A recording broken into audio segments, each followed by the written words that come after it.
There are moments in life when you think you understand someone, but you're only seeing the surface. What if I told you there are silent, almost invisible signals that reveal a deeper desire? Signals that, if you don't learn to recognize them, will pass right in front of you unnoticed? There is a kind of closeness that cannot be explained with logic. It does not follow necessity, nor does it respond to obligation. It simply appears, quietly, almost invisibly, like someone choosing a seat just a little nearer than expected, or finding reasons, small, insignificant reasons, to remain within your space a few seconds longer.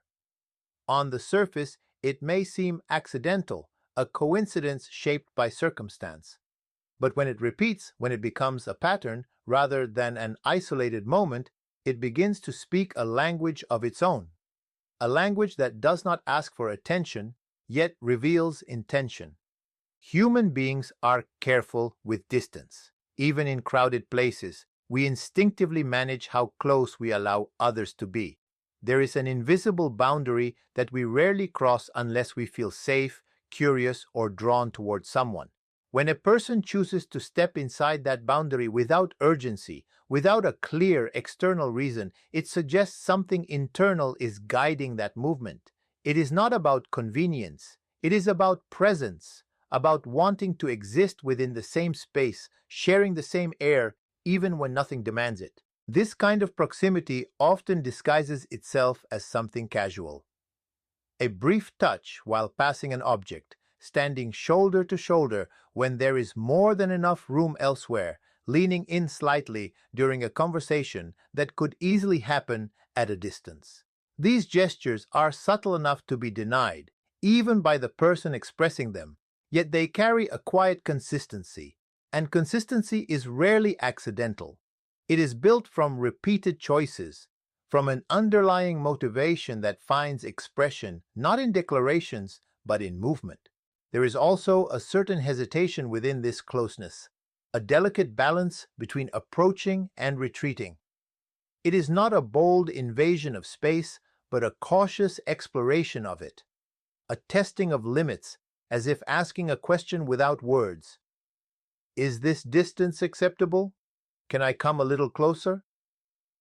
And in that hesitation, there is vulnerability, because choosing proximity without a clear reason means risking misinterpretation, risking rejection, risking the exposure of something that has not yet been spoken aloud.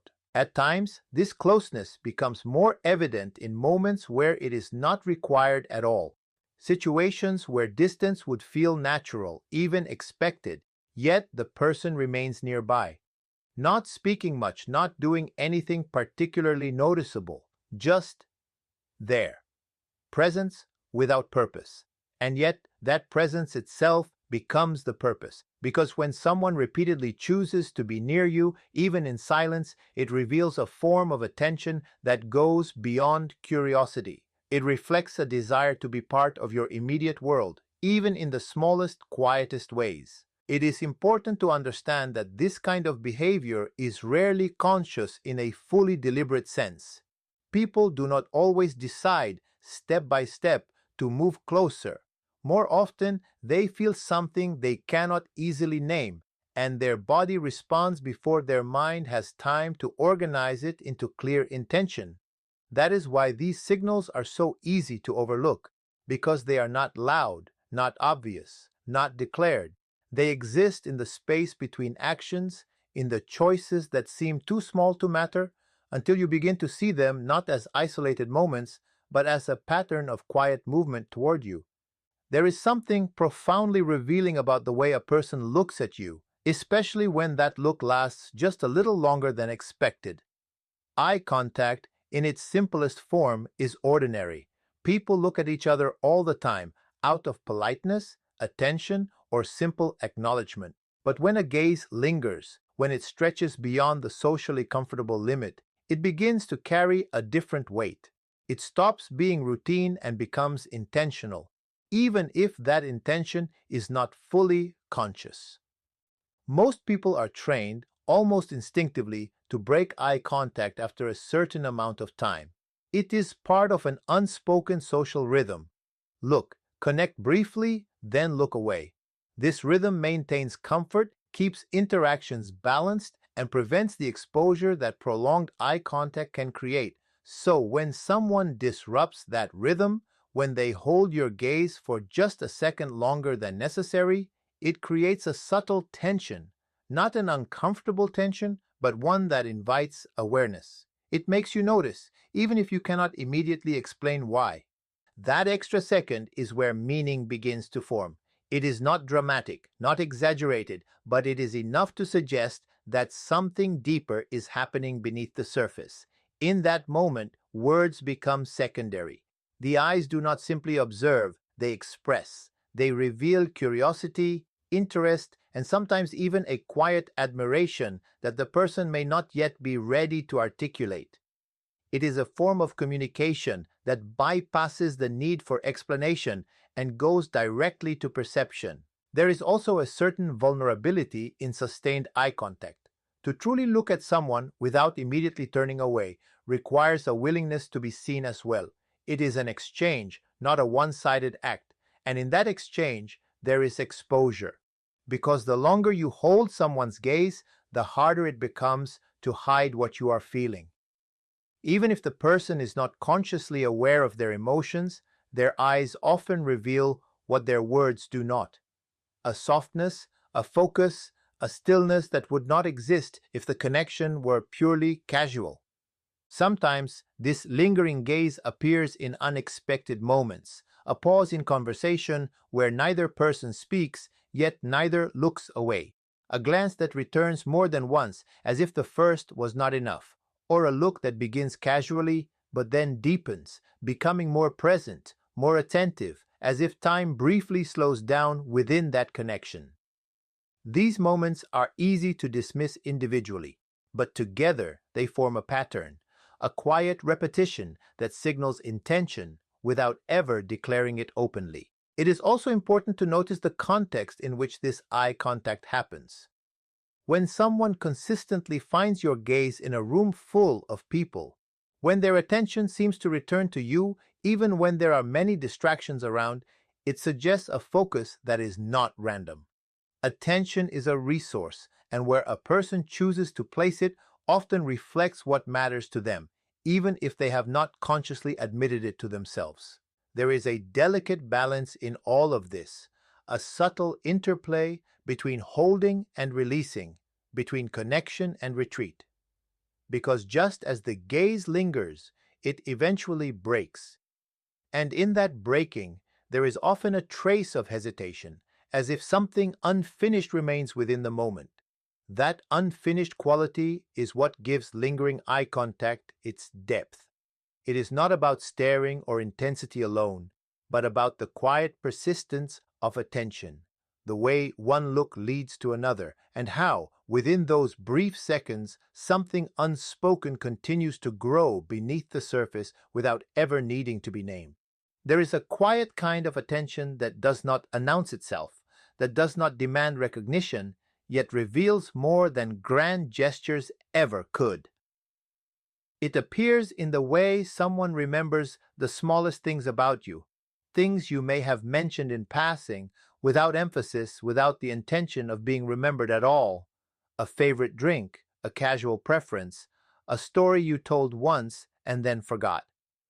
These fragments, insignificant on their own, begin to take on meaning when they are gathered and held by someone else, carefully, almost unconsciously. In everyday interactions, most conversations are filtered.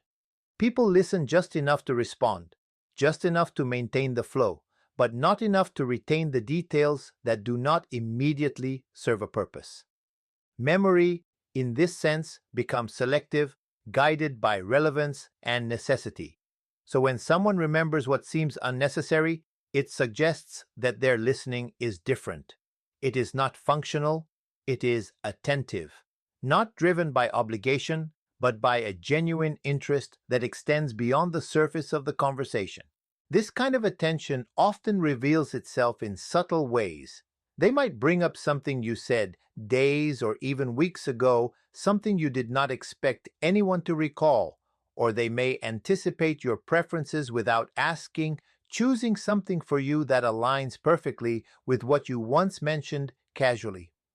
These moments can feel surprising, even slightly disorienting, because they reflect a level of awareness that goes beyond what is typically exchanged in ordinary interactions.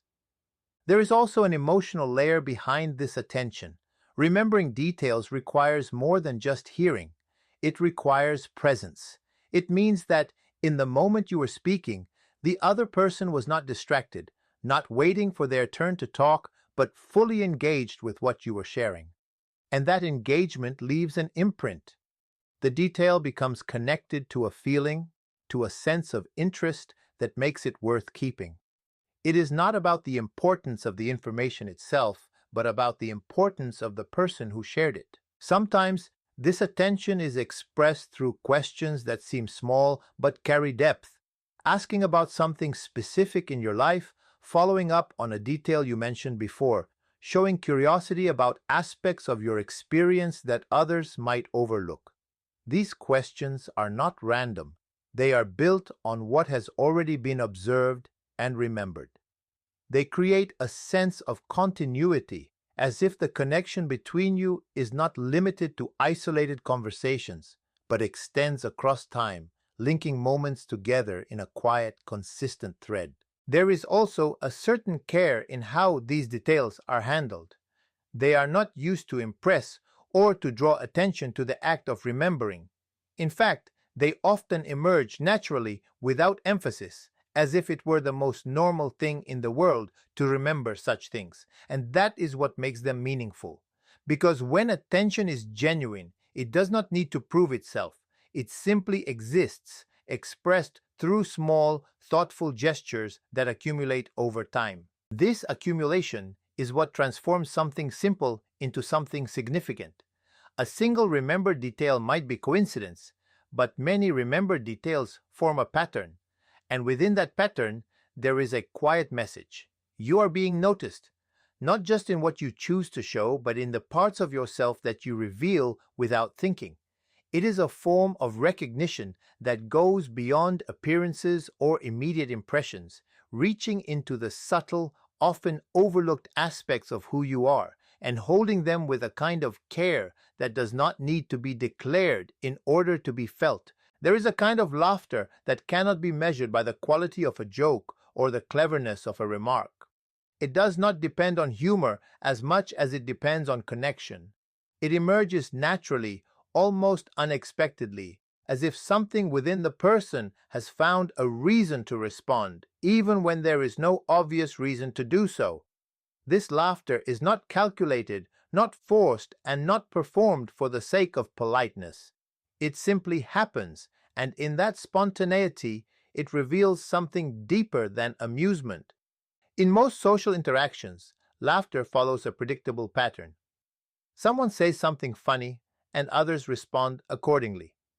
It is part of the rhythm of conversation, a way to signal understanding and shared enjoyment. But when laughter appears in moments that are not particularly humorous, when it surfaces from simple remarks or even from silence, it begins to take on a different meaning. It becomes less about what is being said and more about how the presence of the other person is being experienced. This kind of laughter often carries a softness to it. It is not loud or exaggerated, but light, almost intimate, as if it belongs to a space that exists only between the two people involved. It may come with a brief lowering of the gaze, a slight pause, or a subtle shift in posture that suggests a moment of self-awareness. Because when laughter is not fully justified by the situation, the person experiencing it often senses that something else is influencing their reaction, something they may not yet be ready to name. There is also a certain continuity in this behavior. It is not limited to a single moment, but appears again and again, creating a pattern that becomes difficult to ignore. The same person who laughs easily at your words, even when they are simple or unremarkable, is revealing a consistent emotional response to your presence. It suggests that what they are responding to is not the content of your speech, but the feeling that arises when they are with you. And feelings, unlike words, do not always follow logic. This effortless laughter can also serve as a form of release. In the presence of someone who evokes comfort or attraction, tension can build quietly beneath the surface. Not a negative tension, but a kind of emotional energy that seeks expression. Laughter becomes a way to release that energy without having to confront it directly. It allows the person to remain within the safety of ambiguity, to express something real without fully exposing its source. At times, this laughter may even appear slightly out of place, as if it arrives a moment too early or lingers a moment too long. These small irregularities are not flaws, but indications of authenticity. They show that the reaction is not being carefully managed or controlled, but allowed to unfold naturally. And in that lack of control, there is honesty, because genuine emotional responses rarely align perfectly with social expectations. There is also an element of shared space in this kind of laughter. It creates a brief connection, a moment where both people exist within the same emotional rhythm. Even if the other person does not fully understand why the laughter occurred, they can feel its effect. It softens the interaction, adds warmth, and introduces a subtle layer of intimacy that goes beyond the surface of conversation. And when this happens repeatedly, it begins to shape the way the connection is experienced, turning ordinary exchanges into something that feels quietly significant without needing to be defined or explained. There is a kind of behavior that can easily be misunderstood when seen from the outside. It appears inconsistent, sometimes even contradictory, as if the person cannot decide what they want. One moment they move closer, showing interest, presence, and warmth. The next they step back, creating distance without explanation. This rhythm of approach and retreat can feel confusing, especially when one expects clarity to follow connection. But beneath this apparent inconsistency, there is often a deeper, more complex emotional process unfolding. Human beings are not always aligned within themselves. Desire does not exist in isolation. It often shares space with fear, uncertainty, and the need for self-protection. When someone feels drawn toward another person, that movement forward can awaken vulnerabilities they are not fully prepared to face. The closeness they seek is the same closeness that exposes them. And so, as they move nearer, they may simultaneously feel the impulse to protect themselves, to regain a sense of control by stepping back. This creates a dynamic that is not driven by manipulation, but by internal conflict. The person is not playing a game in the conventional sense. They are navigating their own emotional landscape, trying to reconcile what they feel with what they are ready to accept. In this process, their actions may seem inconsistent, but they follow a pattern that reflects this inner tension. The approach is genuine, and so is the retreat. Both are expressions of something real, even if they appear to contradict each other. In moments of closeness, their attention becomes more focused. They may engage more deeply in conversation, show curiosity, or express warmth in ways that feel natural and unforced. There is an openness in these moments, a willingness to be present and to connect. But as that connection begins to deepen, something shifts. The awareness of what that closeness might mean becomes more pronounced, and with it comes hesitation.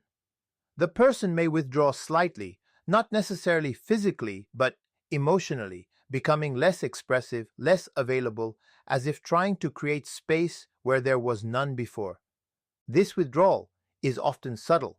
It may not involve clear rejection or avoidance, but rather a change in tone, a reduction in intensity, or a temporary absence that was not there before. It can feel like a quiet pause in a conversation that had been flowing effortlessly, and just as one begins to adjust to this distance, the pattern reverses again. The person returns, re-engages, and the cycle continues. This repetition is what gives the dynamic its meaning. It is not a single instance of inconsistency, but a recurring movement between two emotional states. There is also a certain hesitation in how this pattern is expressed. The person may not fully understand why they are behaving this way. They may sense the contradiction but lack the clarity to resolve it. This lack of awareness adds another layer to the dynamic, making it less deliberate and more instinctive. Their actions are guided by feelings that have not yet been fully processed, creating a rhythm that feels both natural and uncertain at the same time. For the one observing, this push and pull can create a sense of unpredictability. It challenges the expectation of steady progression, replacing it with fluctuation. Yet within that fluctuation, there is a form of continuity. The return always follows the retreat, and the retreat always follows the approach. It is a cycle that reveals not indifference, but engagement complicated by hesitation. A movement toward connection that is repeatedly interrupted by the need to step back, not because the desire disappears, but because it becomes too present to ignore. There is a moment in every human connection when something shifts from the surface to a deeper layer, and it often happens quietly without announcement. One person begins to reveal something personal, not necessarily dramatic or intense, but something that belongs to their inner world rather than their public self. It may come in the form of a story, a memory, a thought they do not usually share with just anyone. And what makes this moment significant is not only what is being said, but the fact that it is being offered without being asked. In everyday interactions, most conversations remain within safe boundaries. People talk about common topics, exchange ideas that are easy to manage, and avoid exposing parts of themselves that feel too vulnerable or complex. This is not a sign of dishonesty, but of protection. Everyone carries experiences, emotions, and thoughts that require a certain level of trust before they can be shared. So when someone begins to cross that boundary without external pressure, it suggests that something within the connection has created a sense of safety strong enough to lower those defenses. This openness does not always arrive in a direct or obvious way. It can begin with something small, almost insignificant. A passing comment about a personal habit, a reflection on a past experience, or a subtle admission of something they find difficult. These moments may seem casual, but they carry a different emotional weight. They are not just part of the conversation, they are invitations. Invitations to see beyond the surface, to step into a space that is usually kept private. There is also a certain unpredictability in how this openness appears. It may come at unexpected times, in the middle of an ordinary conversation, without a clear transition. One moment, everything feels light and neutral, and the next, the tone deepens. This shift can feel almost surprising, as if the person has momentarily allowed something to slip through that they had not planned to reveal. And yet, even if it feels spontaneous, it is rarely accidental. It reflects a growing sense of comfort, a gradual trust that has been building beneath the surface. As this pattern continues, the depth of what is shared may begin to expand. The person might start to talk about their fears, their uncertainties, or the experiences that have shaped them in ways they do not often express. There is a subtle progression from simple details to more meaningful reflections, and within that progression, there is a quiet acknowledgement of connection. Because sharing something personal is not only about expression, it is also about choosing someone as the recipient of that expression. There is vulnerability in this process, even if it is not openly acknowledged. To reveal something personal is to accept the possibility of being misunderstood, judged, or dismissed. And yet, despite these risks, the person continues to open up, little by little. This willingness suggests that the value of the connection outweighs the need for complete protection. It reflects a shift from caution to trust, from distance to a more intimate form of presence. At times, This openness may be accompanied by a slight hesitation, a pause before speaking, or a change in tone that indicates awareness of what is being shared. These small signals highlight the significance of the moment, even if the words themselves are simple, because it is not only the content that matters, but the act of sharing itself. The decision to let someone see a part of you that is not usually visible, to allow them into a space that is often guarded, and to do so without being asked, guided only by a feeling that, in their presence, it is safe enough to be seen in a way that goes beyond the surface of everyday interaction.